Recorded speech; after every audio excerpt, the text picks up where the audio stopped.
She already knows your age. And she's still here. That is not a small thing. That is not something you should move past quickly because most men do. They acknowledge it, feel vaguely grateful for it, and then spend the rest of the relationship waiting for the moment she changes her mind. And that waiting, that low-level uncertainty humming beneath everything, comes from one specific misunderstanding. Not about her. About what she is actually responding to when she looks at you. Because she is not ignoring your age. She is not making an exception for it. She is not trading something she wants for something she needs. Women are far more deliberate than that, even when the deliberation happens beneath the surface of conscious thought. What she is doing is reading something in you that has a name, a psychological structure, and a very specific set of signals, and most men in your position never see it clearly. They feel the result of it. They experience the closeness, the choice she keeps making. But they cannot see what she is actually choosing. That is what this video is going to change. By the time we reach the end, you will understand exactly what she sees when she looks at you, and why that specific thing matters to her more than the number you've been carrying like a quiet liability. I am going to show you the full picture. Let's begin. Most men assume she's overlooking the age gap. She's not overlooking anything. She made a calculation you haven't seen yet. Think about what it actually feels like to be a younger woman navigating relationships with men her own age. There is a particular kind of exhaustion that comes with it. Not always dramatic, not always something she could name in the moment, but present. It is the exhaustion of being with someone who is still figuring out who he is, which means she is always, on some level, waiting. Waiting to see how he handles difficulty, waiting to see whether the person she is investing in will become someone stable or drift into someone different. That uncertainty is not just uncomfortable. Psychologically, it activates a low-level threat response, the kind that keeps a person from ever fully relaxing into a connection. You removed that uncertainty before you said a single word. Not because you performed confidence, not because you said the right things, but because your identity has already settled. You have a relationship with yourself that took decades to build, a sense of who you are that doesn't shift dramatically based on external pressure, other people's opinions, or the outcome of any single conversation. Women read this. They read it in the way you hold eye contact without needing it to mean something. They read it in the way you disagree without needing to win. They read it in the specific quality of your stillness, which is different from detachment, and she knows the difference. This is what psychologists refer to as identity consolidation, the developmental stage at which a person's core sense of self becomes stable enough that it no longer requires constant external validation to maintain. Most people do not fully reach this stage until their late 30s or 40s, and many never reach it at all. When a younger woman encounters a man who has, she does not experience it as an abstract quality. She experiences it as a feeling. Specifically, the feeling that she can stop performing. That is the psychological gift that most older men do not realize they are giving. Of course, context matters here. Not every man in his 40s or 50s carries this quality simply by virtue of age. She can tell the difference between a man who has genuinely settled and a man who has merely stopped trying. But when it is real, she responds to it in ways that can look like simple attraction when they are actually something deeper. That settled identity she is reading in you shows up in something far more specific than confidence. It shows up in the way you handle pressure. And that leads to the second reason she chose you. There's a difference between a man who has money and a man who doesn't panic. She knows the difference. She's always known. The word stability carries a lot of weight in conversations about age gap relationships, and most of that weight is misplaced. When people talk about stability as an attraction factor, they almost always mean financial stability, resources, security, provision. And while that is not irrelevant, reducing it to economics misses the thing that actually matters to her psychologically, which is not what you have, but what you do not do. You do not panic. When something goes wrong, a conflict, a disruption, an unexpected problem, you do not spiral. You assess, you move. You handle it with a particular quality of groundedness that she experienced very early in knowing you, probably in a moment that seemed small at the time. Maybe it was the way you responded to a piece of difficult news without falling apart. Maybe it was the way you navigated a tense situation that would have sent a younger man into defensiveness. Whatever the specific moment was, she filed it. Women do this unconsciously. They catalog the evidence that tells them whether a man's stability is character or performance. Behavioral researchers have observed that individuals with anxious attachment histories, and a significant portion of younger women carry some degree of this, are particularly attuned to exactly this quality. They have learned, often from early experience, to watch for the gap between how a person presents and how a person behaves under mild stress. The presentation is easy to maintain. The behavior under pressure reveals the actual structure underneath. What she found in you was consistency between those two things. And that consistency, not the appearance of stability but the actual lived experience of it, is what created the specific feeling she kept coming back to. Now, you might be thinking, does this mean she's looking for a father figure? And this is worth addressing directly, because it is the objection most people reach for, and it collapses under examination. What she is responding to is not parental energy. It is the energy of someone who has earned his groundedness, who carries it not because he was born with it, but because he has been through enough to know that most crises pass, most problems have solutions, and very few things are genuinely worth losing composure over. That is not a parental quality. That is a rare human quality that happens to require time to develop. She is not looking for a father. She is looking for someone who will not make her feel like she is the only adult in the room, and that brings us to something she cannot get from anyone her own age. Not yet. Maybe not ever. You've been through things she hasn't yet. You didn't survive them to be impressive, but she notices anyway. There is a quality that accumulates in a person who has lived through enough: loss, failure, reinvention, grief, and the slow rebuilding that follows each of these. And it is not something that can be approximated or performed. It is a kind of unshakability. Not the absence of feeling, but the presence of a deeper foundation beneath the feeling. You can be moved without being destabilized. You can hold difficulty without it consuming the environment around you. She has been around enough people to feel the difference between a man who is performing calm and a man who has earned it. Think back to a conversation that once seemed ordinary.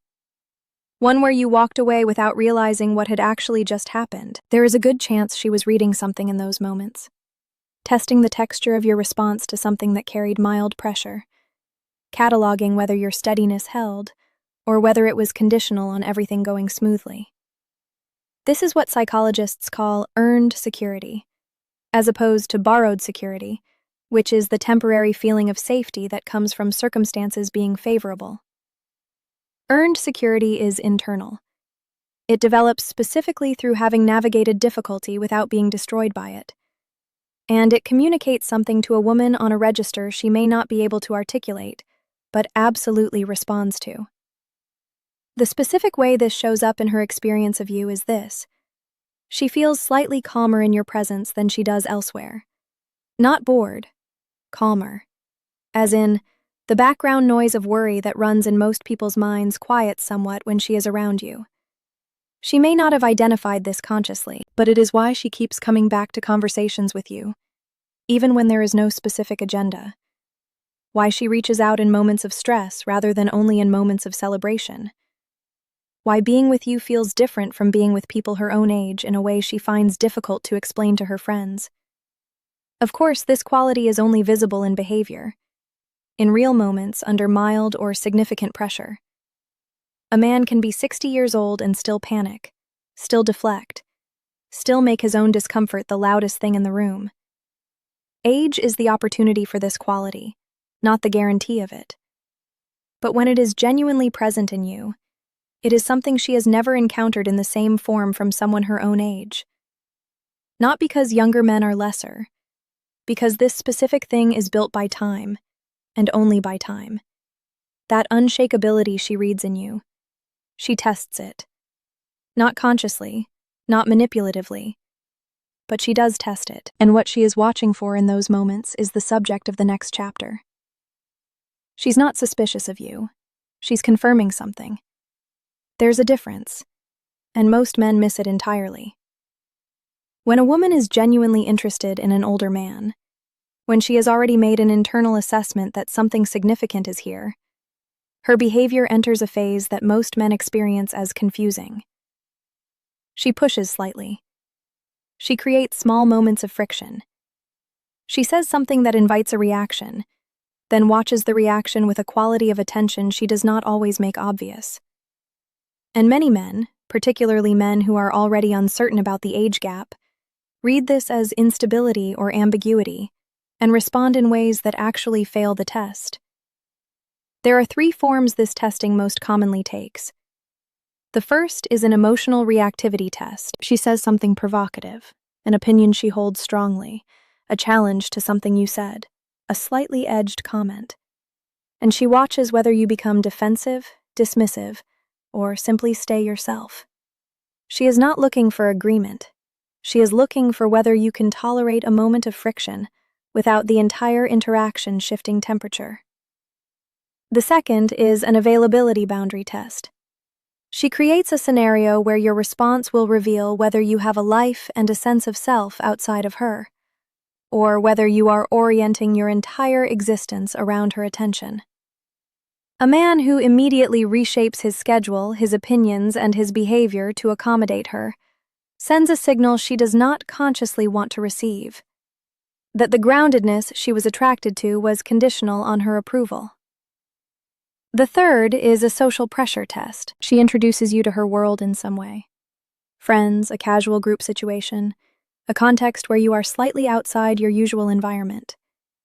And she watches whether you remain yourself or whether you begin performing for the audience. What failing looks like in all 3 cases is the same. It is not aggression or obvious weakness. It is trying too hard.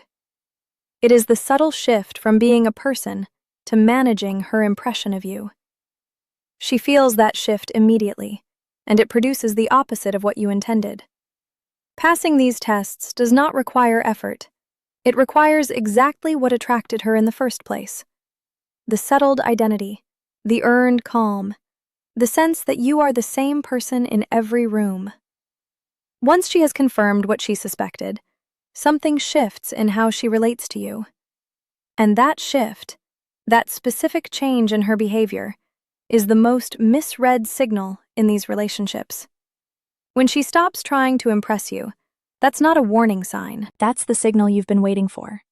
Remember what I told you at the start, that there was a hidden calculation she was making, one that most men never see clearly. We are getting close to the heart of it now. There is a moment in every relationship where a woman makes a quiet, internal decision. Not a dramatic declaration, not a conversation, just a shift in her own orientation.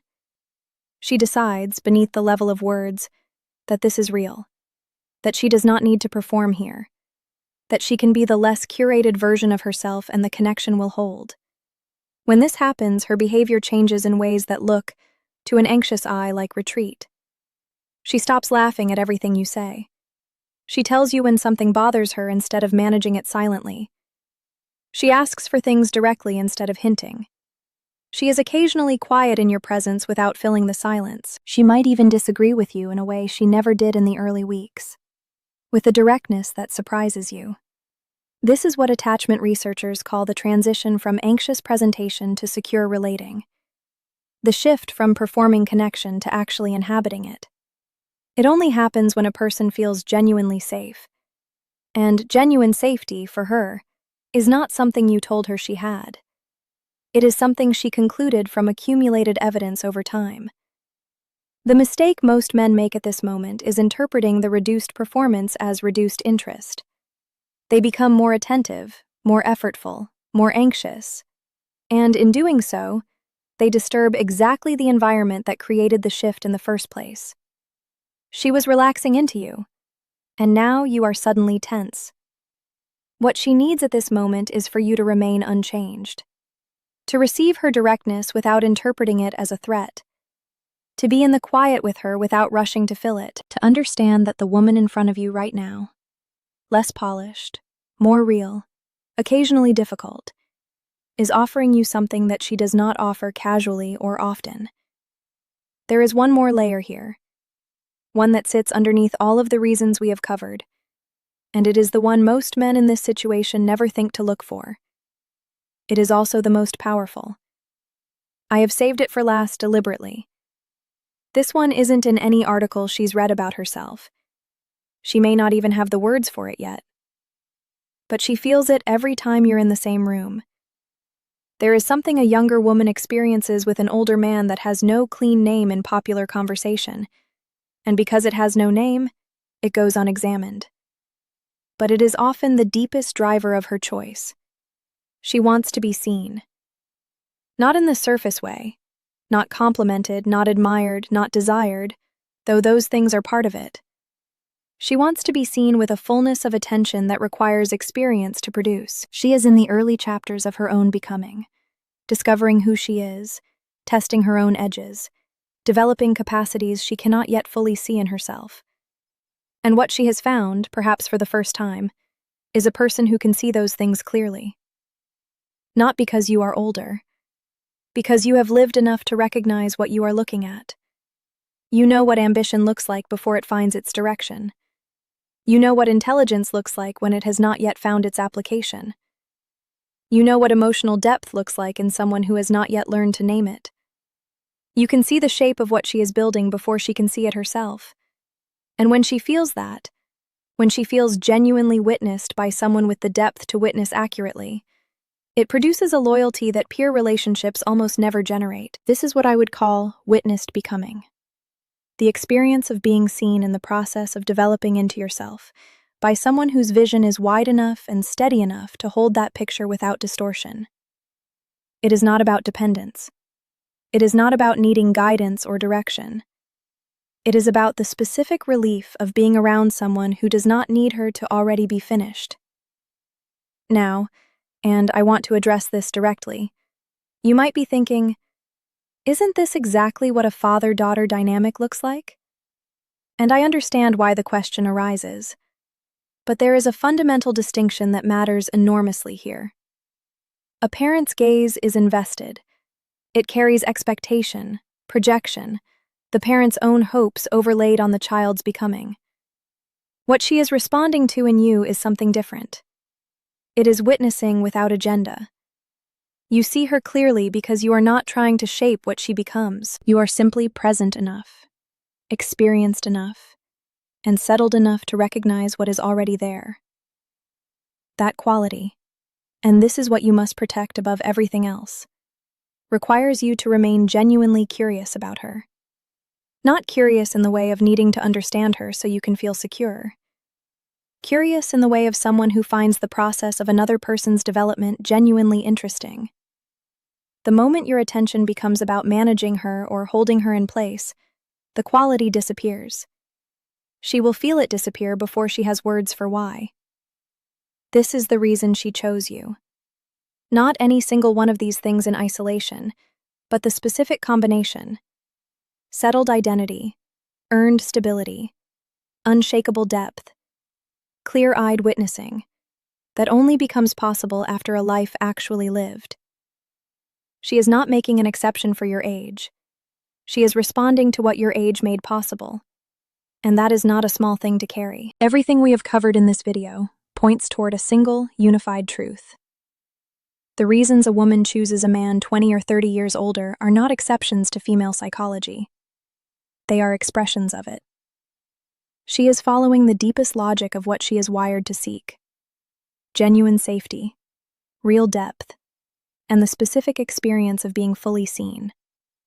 You happen to be someone who has built all three of those things over the course of a real life. That did not happen accidentally. And it is not something that can be replicated by someone younger simply by trying harder. The zoomed-out truth is this: she is not choosing you in spite of who you are. She is choosing you because of what you have become. And becoming is the one thing that cannot be rushed. You do not need to perform any of this. You do not need to monitor it or manage it or worry about maintaining it. What you need to do is continue being the person you already are. Settled, present, genuinely curious about her, unshaken by the ordinary pressures of a relationship. That is not a strategy. That is simply you, paying attention. I want to ask you something, and I genuinely read every comment on this channel. Which of these reasons surprised you most? And do you recognize any of them in someone in your life right now? Leave your answer below. Those conversations are always worth having. If this video gave you something useful, the next one goes further. Because once you understand why she chose you, the question becomes, what does she fear losing? In the next video, I am going to tell you what women in these relationships say they are most afraid of losing. Because what she fears losing tells you exactly what you need to protect. That video goes further than this one. I will see you there.